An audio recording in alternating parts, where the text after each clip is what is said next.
Dan Campbell is talking Super Bowl for the Detroit Lions. Are you buying it? Yes. Oh.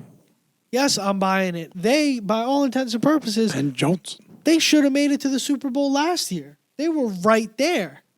Let's not forget, they were up, 24-8 on the 49ers at halftime, and it was a young team that wasn't ready for the moment. That's what it was. It was a young team, not ready for the moment, completely folded. They died. It was a young coach. I know Dan Campbell's not a young man necessarily, but it was a young coach that wasn't ready for the moment either. He died by his, I'm not going to kick the field goal. They end up losing by 2 points. If he kicked the field goal, would have been in a different situation. Died on that cross. So be it. You know what? You want to be the crazy aggressive coach that makes all the silly plays? You can watch the Super Bowl from home just like the rest of us. Now, an offseason to decompress, I think they should be thinking Super Bowl or bust in Detroit, personally. So there's two parts of this question with Dan Campbell, and then I think we're going to get into who we think the favorites are in each conference, right? Sure. But I think Dan Campbell, two parts of it. Do I think Detroit is a contender? Yeah, I do. I mean, they made it to the NFC Championship game. Like you said, they were close.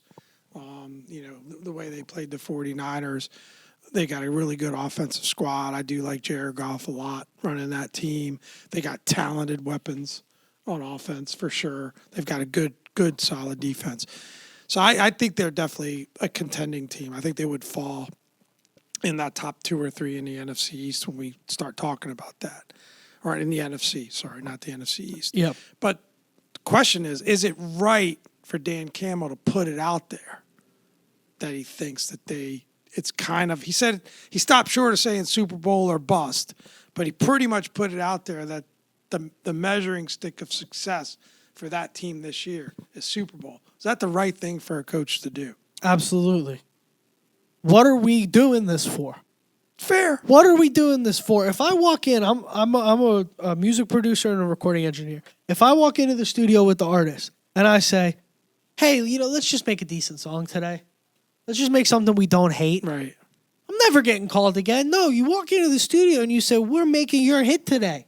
I like that. We are going to make you $1 million today. Today is the day we look back and talk about and say, we made the record. He could do it, by the way. Absolutely. Does it happen every time? No, but that's the expectation you got to have when you got that kind of talent at your disposal, and they have that kind of talent in Detroit.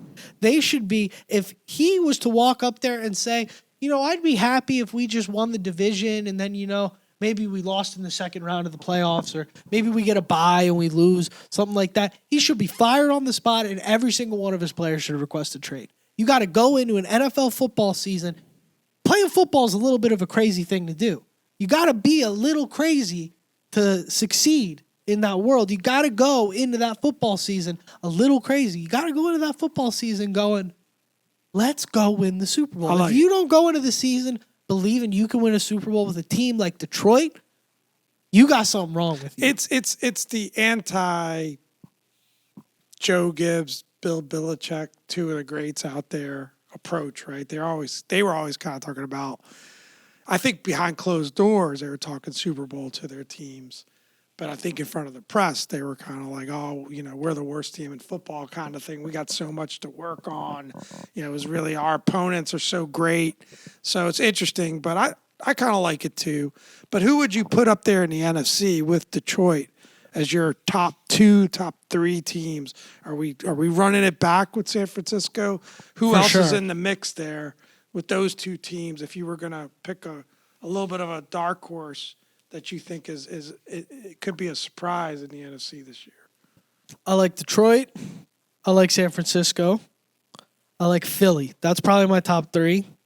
And then if I got to pick a dark horse, I'm going with the Green Bay Packers. Yeah, that's my dark horse. Packers are an interesting choice for sure. I'm going with the Green Bay Packers as a dark horse. How about my L.A. Rams? We're out in L.A. here. Rams is not a bad pick We were either. at SoFi Stadium earlier today just checking it out, and we had a great I'd love to give him a shout out, but great talk, very friendly security guard there. Wouldn't let us in the building, but was very friendly and talking to us. Missed out on his 15 minutes big Rams of fame. fan, but I think the Rams are climbing back up too. But yeah, I like those picks. I'm not really that excited beyond the Lions I don't know. The Eagles, there's just something there, that I just not convinced that they're going to be able to bounce back.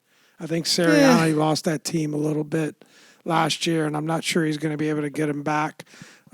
Hate me in the comments, Eagles fans, but I think it's a runoff between the Niners and the Lions again. I think they're going to run it back. I think as long as our paisan Dom DeStefano is on the sidelines for the Eagles, I think as long as Big Dom is there, I think they'll be fine.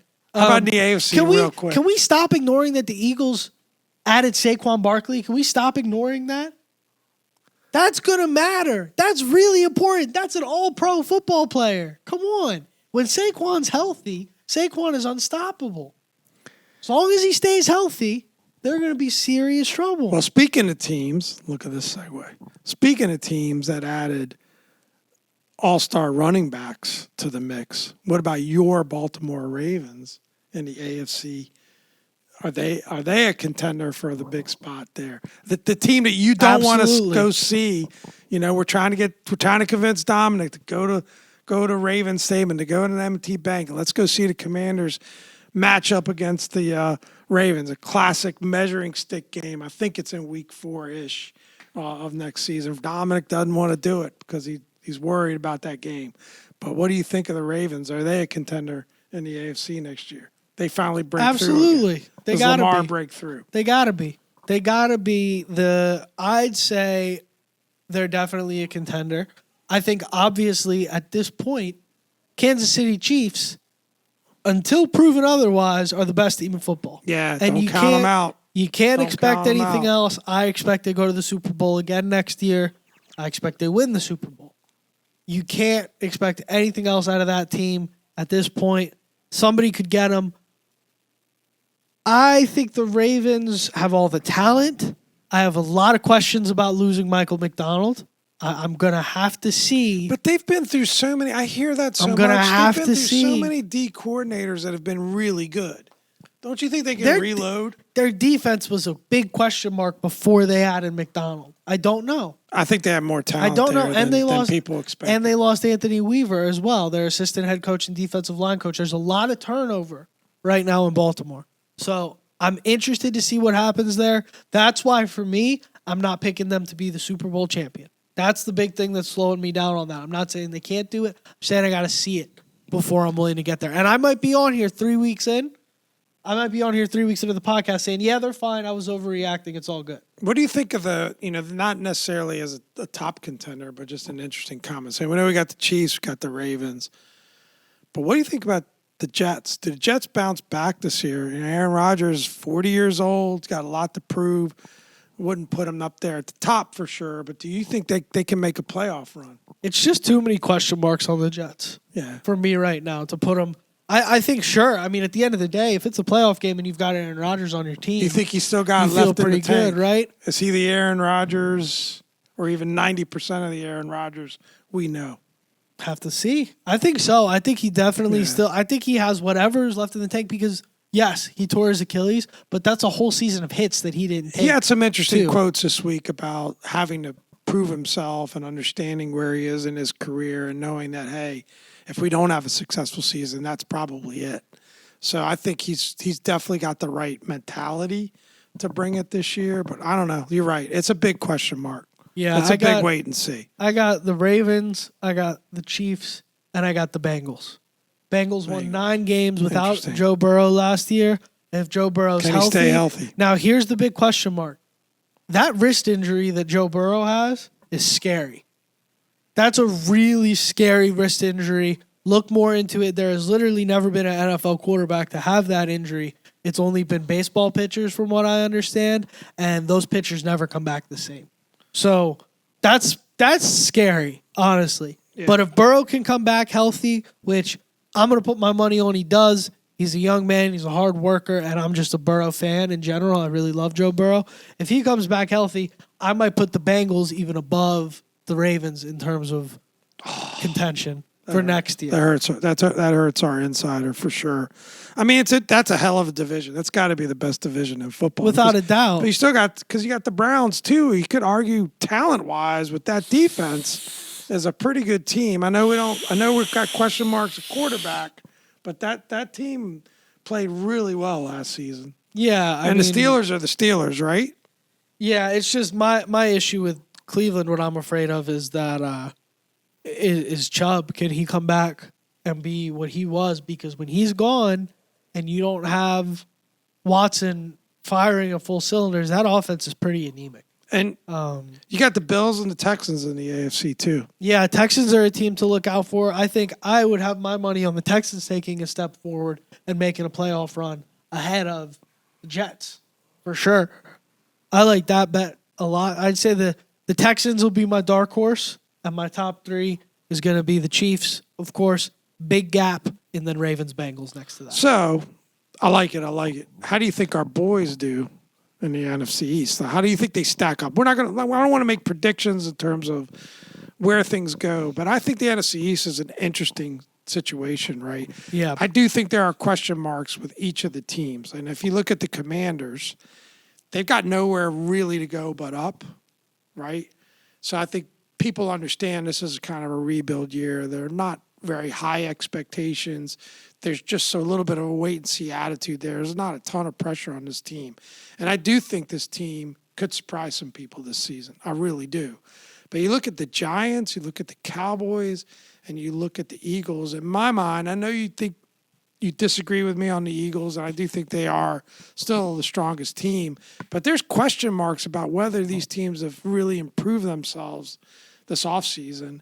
And they've all had challenges, I say going into the offseason. Giants had an extremely disappointing year, despite the fact that they swept us. But everybody in the division did.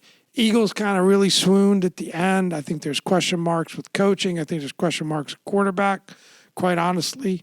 Although he was banged up, I'm a Jalen Hurts fan myself.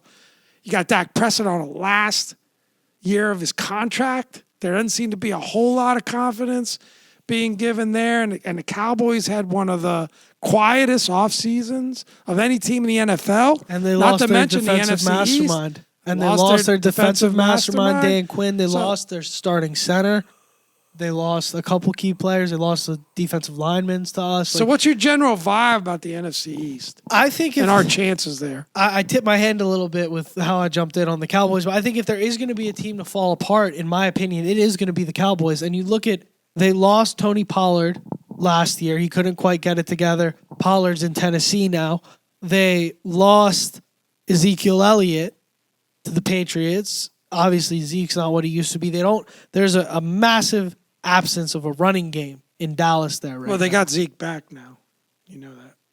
What did he do last year in New England? Exactly. I mean, great, but he's not. When Dak was that was a strange re-signing. When Dak was at his best, they were running that rock. Well, and Zeke was fading in Dallas, right? His last couple of years in Dallas weren't great. And he was okay in New England. He was kind of that solid vet, typically what you'd expect. But, yeah, that being their big free agent signing was odd. I hope you're right. I almost want a moment of silence right now. Bow our heads and pray that your prediction, the Cowboys falling apart this season, comes true. I just think it's interesting what's going on in the division. And I think if there's a chance for us to make a little bit of, headway, can we finish second? Do you think we can finish second? I mean, if the Cowboys probably behind the Eagles, if the Cowboys come unraveled, maybe. But I think for us, where we're putting ourselves in that 7 to 9 win category, I think the only way you finish second is if the Eagles or the Cowboys really kind of come apart at the seams. But you think favorable schedule? I think massive upgrade in coaching. They brought up an all-star coaching staff, and you talk about people that have things to prove. And, I know there's been a little bit of Dan Quinn hatred out there. People have talked about how he's already on the hot seat, kind of crazy out there in the ESPN world this week. But, I think that the coaching staff, Cliff Kingsbury, Joe Witt Jr., and that group is going to coach this group up. And I think that they're going to be playing a little bit with house money this year. And I think also sometimes I really like the upgrades on defense. And I think sometimes when you get smart on offense and you understand, you emphasize running game, you want to take the pressure off that rookie QB. Sometimes that leads to really good things. You start to play kind of winning football rather than, dropping a quarterback back 52 straight times or some craziness like that. So, Where'd we hear that one before? Yeah, I don't know. We'll just have to see. I think we'll be competitive in the division for sure, but I don't think, in my opinion, I don't think this is the year to be like, we're contending to win the NFC East. I don't think that's the case. I think we are fighting for a wild card spot, and I think there is a realistic world where 9-8 still gets you into the playoffs, but you finish third in the NFC East. In this division, when all teams are firing on all cylinders, this is one of the best divisions in football. Yeah. The Eagles and the Cowboys are two stud teams in the NFC. I think, and you can't really count the Giants out. I mean, that was a playoff team just a year prior or contending for the playoffs. I think that they're a better team than they showed last year. I do think that's true. I think losing Saquon. Quarterback is a concern. Quarterback's a concern. And then you say, okay, well, they might move on from Daniel Jones. Okay, what, Drew Lock? Are we afraid of Drew Lock? I'm not afraid of Drew Lock. I'm okay. I'm not too worried about that. No, yeah. So you move on from quarterback. Daniel Jones is the commander killer. And okay, so who are the two positions that start with the football in their hand on the offense? It's either the quarterback making the play or the running back making the play. You move on to running back. They lost. Yeah. They lost. There's trouble there. Saquon Barkley. There's trouble So there. I'm not too concerned about the Giants, to be honest with you. I think this is my boy Brian Daboll's swan song. I think this is his final year, and I think that Giants. He'd love you some Daboll. Love me some Daboll, man. I think he's a good coach. It's a bad situation, but I think the Giants are done for. I think maybe 5 Does Tommy wins. Cutlets make the roster this year? Better. Too much Giants talk. Anti-Italian discrimination if he doesn't. For this podcast. How about a little bit of stadium talk before we wrap this thing up? Why not? Just quick hitter. It wouldn't be the Commanders podcast if we didn't talk about a little something off the field. We got to talk a little bit something other than football, right? We've been doing pretty good lately So with that. But we were at SoFi today. We were just we're in the South LA area Yeah, looking for some that's a time to good point. kill, right? And so we go to check Beautiful out SoFi, spot. and it is just gorgeous. And I'm is. talking to my dad, and I'm saying, Pop, like, you look at something like this, no wonder people say FedEx is a dump. And you and I have gone on record and said, hey, you know what? The experience at FedEx ain't all that bad. no, it's not that bad. It's still, you're still going to a professional football game. It's still fun, right? But you go to the Raiders stadium, you go to this stadium now, it's at SoFi in LA, and you go, oh, wow, that's really how good it can be. But Things there have aren't many evolved, you know? stadiums. Let's face it. I mean, there's Jerry World, there's SoFi, and I think there's, maybe you could say, we always Allegiant. We don't know how to call we don't know how to call the stadium in Vegas. Right off the strip. That's real nice. But I mean, there's a handful of like those elite stadiums, and there's Yeah. kind of everybody else. But I do think Josh Harrison group, when they build this thing, I do think it's going to be in that elite group. For And sure. I don't know if you can match Jerry World. We've never been there. At some point, we'll make a run there. SoFi is amazing. I think it's the nicest stadium I've ever personally been to. But I think we're going to get it right on the stadium. But there's a couple questions we want to explore just real quick. Going back to RFK, there's some major hurdles to get over there, right? There's it's got to get passed by Congress. We think that'll happen. But then it's got to get passed by D.C. government to approve it as well. And do they have the money to do it after the deal that they cut on the Wizards and the Caps? And that's a big hurdle they got to overcome. I think Josh Harris is willing to go into his pockets and fund most of it, but he's going to need some help. Can they figure that out? And will that even happen in time? Or is it a return to Landover in the FedEx spot? And how, do we really care? No, I don't care. Because here's the thing. I think RFK is dope. I think that is the one seed. That's got to be the one seed for anybody who bleeds burgundy and gold like you and I. RFK has got to be the Yeah. one seed, right? Just the history, having the team actually in Washington, D.C., in the city, is so awesome. All And our major sports teams would be in DC at that point. Yeah, and how cool is that? And I go on and on to all my West Coast friends about how much I love DC, what a great city DC is. A lot of people haven't been. A lot of people really only see it for the politics. But to have some more things going on there, I think would be spectacular. I'd be all for that. But at the 2 seed, for me, you've got all that land in Landover. I said to Pop today when we were at SoFi, I said, Pop, you can't do this at RFK. Right. The big pond, the whole complex, Waterfall. the YouTube theater next to it, all these things. You can't do that at RFK. You just don't have the space. The big, wide open feeling that SoFi has that's so great, you can't create that there. You can do it in Landover. And I mean, if you think of Inglewood, California, like there's not much else around, but that experience I created with that stadium and the surroundings around it is pretty amazing. You feel like you're in another world. So you can kind of do that anywhere if you've got the space. And I personally got a soft spot in my heart for Landover. It's not far from where I grew up. It's PG County. I know it means a lot to the people there. To me, if it can't be RFK, I'm actually okay with it being in Landover. Of course, we all would prefer the RFK site. I think there's a lot of great things you can do with that site as well. It's waterfront, territory there in the Anacostia that I think you could do some good things with the RFK spot. But it's going to be a challenge. Now, do you go dome or no dome? Got to go dome. And I think think an outdoor stadium guy myself. You're saying you're an outdoor stadium guy. Yeah. I think it's going to be some kind of retractable roof dome situation. Got to be a grass field. Can we agree on that? Yeah, gotta be a grass field. Got to be a grass field. But here's the deal. You're not building a multi-billion-dollar stadium like this without we're going to get a Super Bowl here. That's the whole point. They're building the stadium so they can get the Super Bowl there, so they can host the Super Bowl, so they can become like Arizona, like Minnesota, like Dallas, where they're in that regular rotation of the Super Bowls at these places, New Orleans, Atlanta, these kind of places that you figured the Super Bowl is going to be at, right? They're building a dome. There's no two ways around it. If you're able to do what they do in Vegas, where they're able to roll the field out and in, and then you could make it a multi-purpose facility year-round, concerts, things like that. But I would love to see, maybe a bit of a personal thing, also keep ourselves in play for international soccer. And if you do that, you got to have a grass field. And I just want a grass field in general. I just think turf is just bad for the players. Yeah, for sure.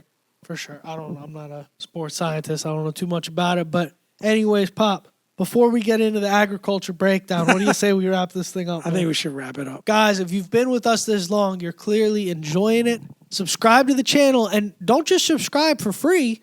Go get your raffle ticket. Subscribe to the channel. Send the email, DomandPopGiveaway1@gmail.com. Is that it? Yep. Look at the boy with the memory. It'll be in the comments. It'll be in the pinned comment if you want to check that out. Enter to win Jaden Daniels jersey. And now, before it's too late, we might have 500 subs next week, and we got to cut you guys off. So you got to enter before we hit that 500 mark. Guys. Why is it every time I have this mic in my hand, I just want to spin some Lou Rawls? Give it to him, Pop. Sing us out. You'll never find another love like mine. For those of you know, you know. There it is. Let's wrap this thing up without further ado. Up and down. This is Pop. Thanks for watching, everybody.